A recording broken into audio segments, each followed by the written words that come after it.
నేను మొదట సక్కు రూపావత్ అనే అమ్మాయి కాల్ చేసి మాట్లాడినప్పుడు ఆ ఆడియో రికార్డు నా ఛానల్లో పెట్టాను. రక్షించాల్సిన పోలీసే రాబందులా మారితే రామరాజ్యం ఎలా సాధ్యం అనే వీడియో పెట్టినప్పుడు ఈ సైదా బానోతు నాకు మెసేజ్ చేశాడు, ఫోన్ నెంబర్ కావాలి మీ ఛానల్ది అని. ఆ స్క్రీన్ షాట్ ఇప్పుడు చూపిస్తున్నాను. @సైదా బానోతు 6417 తన ఐడి సెర్చ్ చేసి చూడండి. చూసారా? The great reporter Saida Banothu. నీ బుజ్జమ్మ ఎవరు? స్టేజ్ డ్యాన్స్ల వీడియోస్ ఏంటి? ఆ గుండు గీయడం ఏంటి? నాకు తెలుగు రాదు అని వీడియోస్ ఏంటి?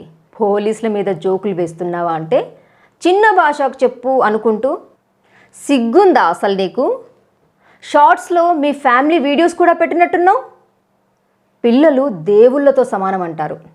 పాపం వాళ్ళు చేసిన అన్యాయం ఏంటి? నీలాంటి నీచమైన తండ్రికి పిల్లలుగా పుట్టడమా? ఏం నేర్పిస్తున్నావు వాళ్ళకి నువ్వు? రేపు పెద్దయ్యాక ఛీ నా తండ్రి అని సిగ్గుపడి తలదించుకునేలాగా ఏంటి నీ కుప్పిగంతులు చెత్త వీడియోసు? మీ అల్లుడు పోలీస్ కానిస్టేబుల్ అంటావు, అంటే పోలీస్ వ్యవస్థ మీద అంత చులకన చూపా? ఇంత చండాలపు వీడియోస్ పెట్టావు. నాగేందర్ ఏమో ప్రైవేట్ పార్ట్స్ని డిపార్ట్మెంట్లో ఉండి యూనిఫామ్ డ్రెస్ మీద డైరెక్ట్ వీడియో తీసి ఆ ఫిజికల్లీ ఛాలెంజ్ లేడీకి పంపుతాడు.